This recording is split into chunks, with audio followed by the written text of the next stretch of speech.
종철군의 장례를 마친 날 저녁, 무당의 딸이 위독하니 좀 봐달라는 전갈이 왔다. 무당 아줌마 딸이라면 얼마 전 15 나이에 아비도 모르는 딸을 낳은 소녀다.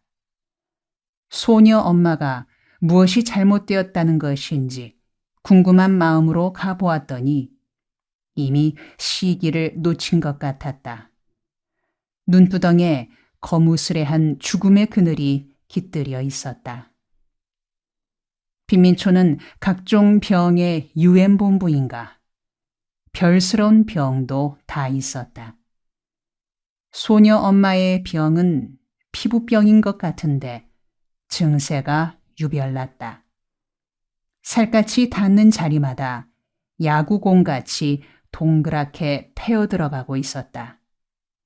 팬 자리는 고름도 끼지 않고 염증도 생기지 않은 채 맑은 진물만 흘렀다.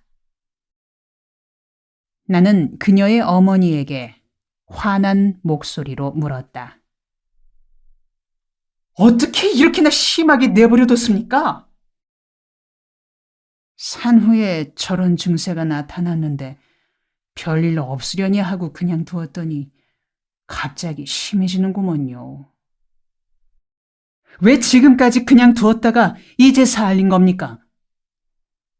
아비 모를 자식 낳은 게 무슨 자랑이라고 동네방네 병자랑 하겠어요. 아비 있는 자식을 낳았든 없는 자식을 낳았든 사람은 살리고 봐야죠. 나는 화가 나서 그 어머니를 한 대 쥐어받고 싶었다. 소녀를 엎드리게 하다가 끔찍한 광경에 나도 모르게 뒤로 확 물러 앉았다. 소녀의 등 밑에서 구더기떼가 바글거리는데 방바닥에 닿은 척추 부분의 살이 썩어 뼈가 드러나 있었다. 무서워서 몸이 떨렸다. 소녀는 이미 고통의 한계를 넘어서 버렸는지 무표정이었다. 두 눈동자가 확 풀린 그 무표정한 모습에 더욱 연민이 솟았다. 나는 소녀와 입이 아닌 가슴으로 대화를 나누고 싶었다. 소녀야, 왜 15살 나이에 남자를 알아 이 고통을 당하는가? 남자 몸이 그리울 나이도 아닌데 어쩐 일로 아기까지 낳게 돼 이런 고통의 극을 지나가고 있는가? 나는 그녀를 살려달라고 기도드리고 싶지 않았다. 그보다는 편안히 죽게나 해달라고 기도드리고 싶었다. 하나님, 이 소녀를 빨리 죽게 해주세요. 이 이상 고통당하지 말고 잠자는 듯 조용히 죽게 도와주세요. 예수님 이름으로 기도드렸습니다. 아멘. 그녀의 손을 잡은 채 소리내어 기도를 드린 후 보니 그녀의 눈가에 물기가 있었다. 그 물기를 물끄러미 보고 있노라니 잠시 후엔 방울이 되어 또르륵 굴러내렸다. 눈물이었다. 벌을 받아야 할 사람은 그녀의 어머니인데 엉뚱하게 죄 없는 딸이 벌을 받고 있는 것이란 생각이 들었다. 소녀의 어머니인 무당은 원래 간호사였다. 남들처럼 결혼하여 아이들 낳고 잘 살고 있었다. 그런데 그만 남편이 교통사고로 팔다리를 쓰지 못한 채 누워만 있는 폐인이 되고 말았다. 전직 간호사였던 부인은 남편의 상태를 알아차리고는 남편을 방 안에 둔 채 아이들만 데리고 집을 나갔다. 그 후 서울 시내 이곳저곳을 거쳐 청계천 빈민촌에까지 이른 것이었다. 버려진 남편은 친척들의 도움을 받아 목숨을 부지하며 오매불망 자기를 버리고 간 아내와 자식들을 찾았다. 친척들의 도움으로 가족이 청계천 빈민촌에 있음을 알게 되었다. 먼저 친척들이 와서 그들이 살고 있는 집만 확인하고 돌아갔다. 그리고 다음 날 남편을 택시에 싣고 와서 집 근처까지 데려다 주고는 저 집이 너의 처자식이 살고 있는 집이다 라고 가르쳐 준 뒤 돌아가 버렸다. 남편은 배로 기어서 그리운 처자식이 살고 있다는 방까지 왔다. 팔을 쓰지 못하니까 이마로 방문을 쿵쿵 두드렸다. 그리고 아이들 이름을 부르며 아빠가 왔다고 울먹였다. 방 안에 있던 부인이 문을 열어보고는 질겁을 했다. 얼른 문을 닫아 안으로 걸고는 아이들에게도 열어주면 안 된다고 일렀다. 그리고 소리쳤다. 이 병신아, 왜 여기까지 왔어? 자식들 맡아 키우는 것만 듣고 고맙지. 너까지 맡으란 말이냐? 거기서 꿈을 대지 말고 돌아가! 얼른 돌아가란 말이야! 아이들은 울며 아빠를 모셔드리자고 애원했으나 그녀는 막무가내였다. 그럴 수밖에 없는 것이 방 안에는 그녀보다 10살이나 적은 새 서방이 있었기 때문이다. 새 서방이 옆에 앉아 있는 판에 병신 중에 상병신인 옛 서방이 찾아왔으니 표독스레 거절할 수밖에 없었다. 말하자면 성능 좋은 신품을 지금 쓰고 있는데 고장난 폐품이 나타났으니 빨리 꺼지라고 소리 지를 수밖에. 이웃 여인들 말에 따르면 밤이면 연놈이 씨름판을 벌여 어찌나 가쁜 숨을 몰아대는지 밤마다 잠을 설친다는 것이었다. 판자 한 장을 사이에 두고 있는 처지들이어서 부부 생활도 서로 알 수 있을 정도였다. 이웃 아줌마들은 아이들을 염려하여 말했다. 세상에, 그 좁은 방에서 자식들 앞에서 그게 뭐이 그래 좋은 기라고. 아휴, 애들이 불쌍하지. 그런 판에 병신 남편이 몸뚱이로 기어왔으니 환영받을 리가 없었다. 병신 남편은 이틀간이나 문턱에서 울며 기다렸다. 아이들이 들며 나며 아버지 입에 음식을 물려주었다. 이틀 후 남편을 여기까지 데려다 주었던 친척들이 어떻게 되었는지 궁금해 찾아왔다. 친척들은 방 안에 들어가지도 못하고 문간에 엎드려 있는 그를 보고는 기가 차서 입을 다물지 못했다. 다시 데려가면서 그녀에게 악담을 퍼부었다. 이 짐승만도 못한 기집년아! 니년은 사람 탈을 쓴 마귀 새끼다! 응? 니년이 이 벌을 어떻게 받는지 두고 볼 끼다!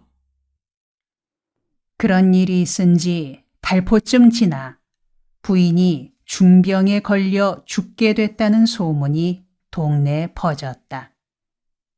동네 사람들 말로는 남편의 한에 살을 맞아 든 병이라고들 했다.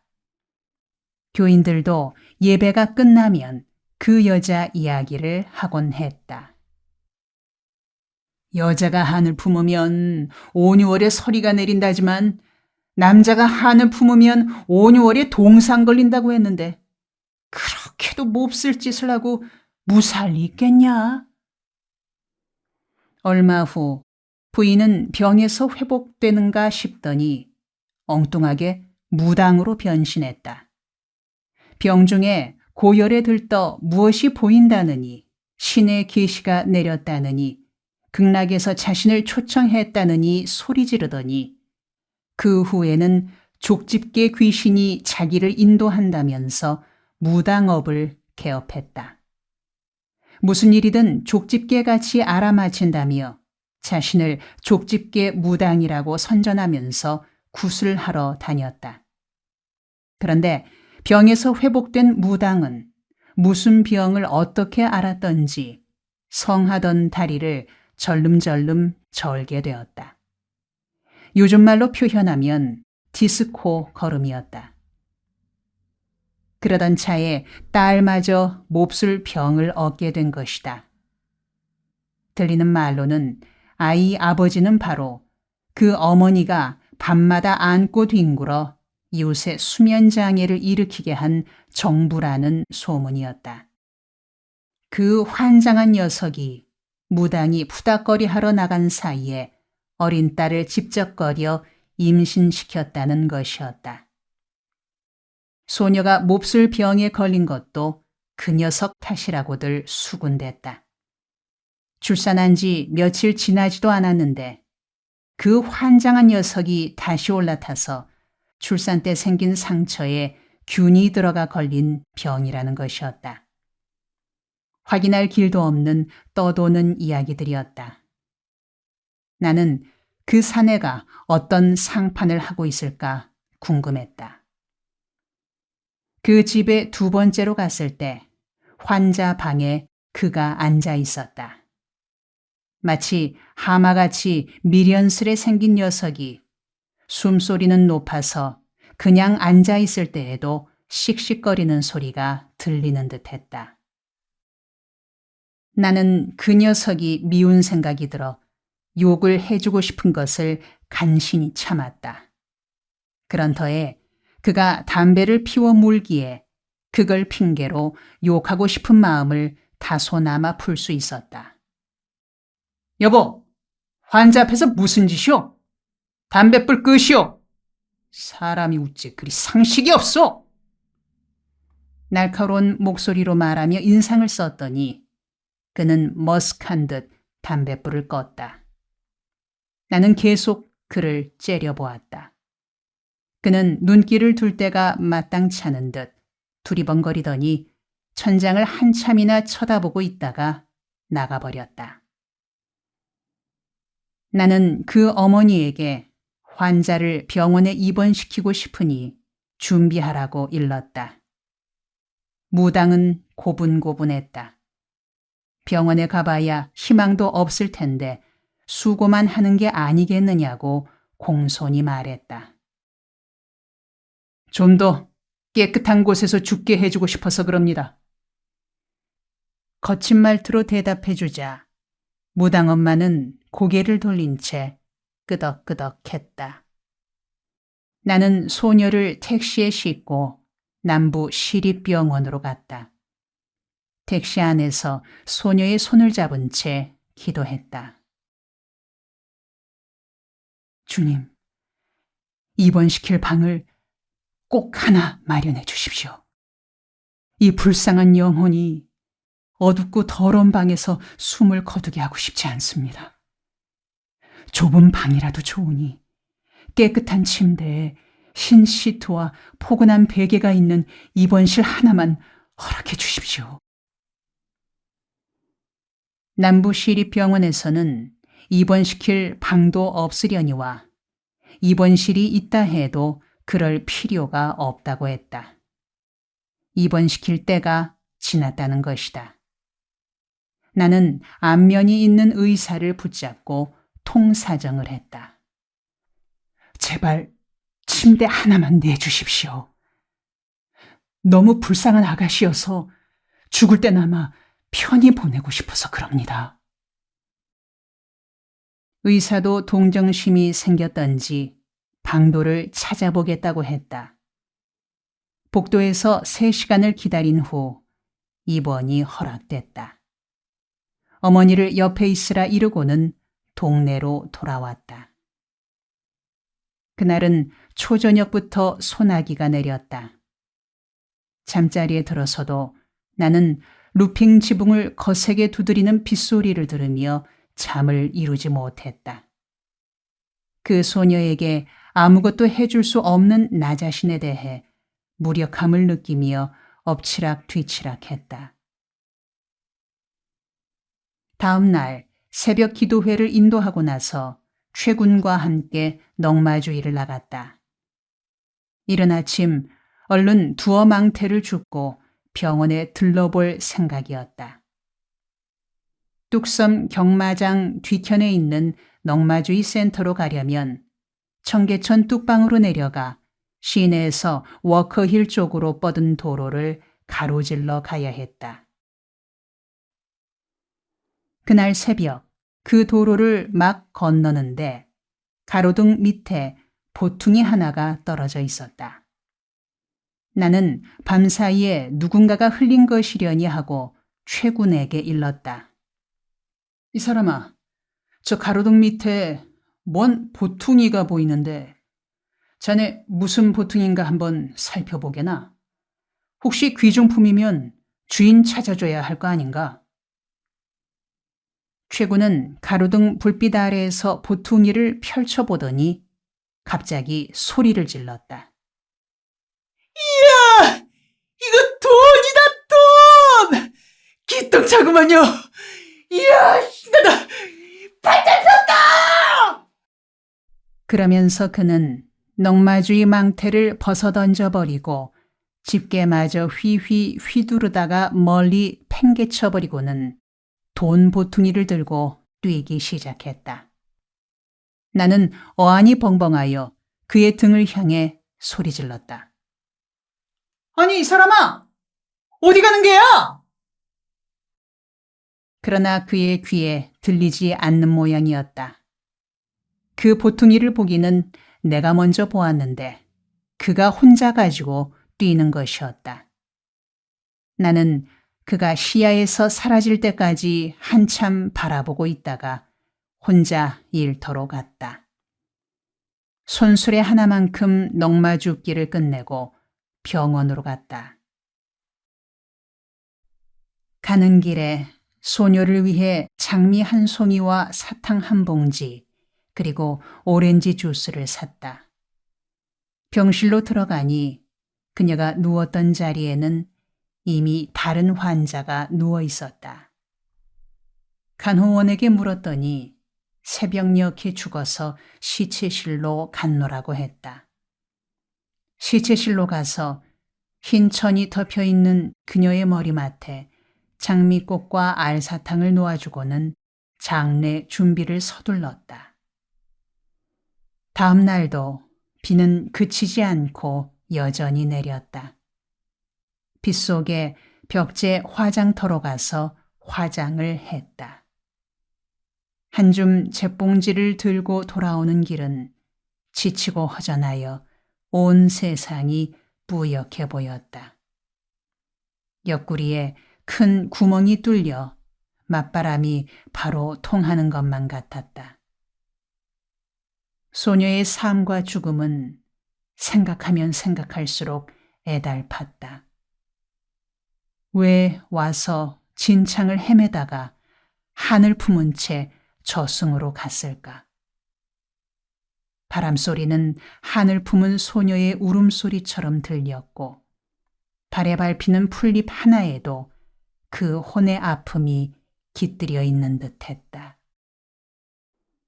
잿봉지를 든 나는 늘 가던 제2 한강교로 갔다. 다리 밑으로 흐르는 물에 소녀의 재를 뿌리며 중얼거렸다. 소녀야, 넓은 태평양으로 가거라. 그곳에 우리 동네 사람 여러 명이 가 있다. 가서 한 동네에서 살아라. 이곳에서는 15해를 살았지만 거기서는 오래오래 살려무나. 예수님 오실 때까지 거기서 살아라. 예수님 오시거든 우리 모두 하늘나라에서 모여 살자꾸나. 잿가루가 다 쏟아지고 재를 담았던 봉지마저 강물에 띄워 보낸 후 나는 시내 쪽으로 나왔다. 비가 와서인지 견딜 수 없이 허전했다. 나도 그냥 하늘나라로 가고 싶은 마음이 간절했다. 평소에 애송하던 미국 시인 로버트 프로스트의 시 눈 내리는 밤 숲가의 서서를 천천히 걸으며 읊었다. 이 숲주인이 누구인지 나는 알지만 그의 집은 마을에 있어 여기 서서 그의 숲에 눈이 쌓이는 것을 지켜보는 나를 그는 알지 못하리라. 내 작은 말은 이상히 생각하리라. 1년 중 가장 어두운 밤, 가까이에 농가도 없는 숲과 얼어붙은 호수 사이에 왜 내가 멈춰 서 있는지를. 말은 뭔가 잘못된 것이 아니냐는 듯 방울을 한번 흔든다. 방울 소리 외에 들리는 소리라곤 가벼이 스치는 바람 소리와 사그락 쌓이는 눈 소리뿐. 숲은 아름답고 어둡고 깊지만 나에겐 지켜야 할 약속이 있고 잠들기 전에 가야 할 먼 길이 있다. 잠들기 전에 가야 할 먼 길이 있다. 여기에 나오는 숲이란 죽음의 세계를 상징한다. 죽음의 세계인 숲은 아름답고 어둡고 깊은 세계다. 그 세계로 들어가서 아름답게 어둡게 깊게 푹 쉬기를 원한다. 그러나 죽음의 세계가 아름답고 깊은 세계라 하여 아무 때나 마음대로 갈 수 있는 세계가 아니다. 그 세계로 가기 전에 지켜야 할 약속이 있고 가야 할 길이 있는 것이다. 그 약속이란 누구와 맺은 약속이냐? 바로 신과 내가 맺은 약속이기도 하고 역사와 맺은 약속이기도 하다. 여하튼 우리들 각자에게는 이 땅에서의 삶을 끝맺고 죽음의 세계로 가기 전에 지켜야 할 약속이 있고 반드시 가야 할 길이 있는 것이다. 나는 빗속의 한강교를 걸으며 내가 지켜야 할 약속을 생각했고 죽기 전에 가야 할 길을 생각했다. 그리고 기도했다. 주여, 나로 하여금 주님과 맺은 약속을 지킬 힘을 주옵소서. 내 앞에 놓인 길을 갈 용기를 주옵소서. 주여, 속히 오셔서 이 땅의 슬픈 역사를 끝내게 하소서. 다시 오시마 이르신 예수님의 이름으로 기도드렸습니다. 아멘. 다음 날 넉마주의를 나갔더니 전날 돈 보퉁이를 주었던 최군이 보이지 않았다. 다른 일꾼들에게 최군이 왜 보이지 않느냐고 물었더니 오히려 되물었다.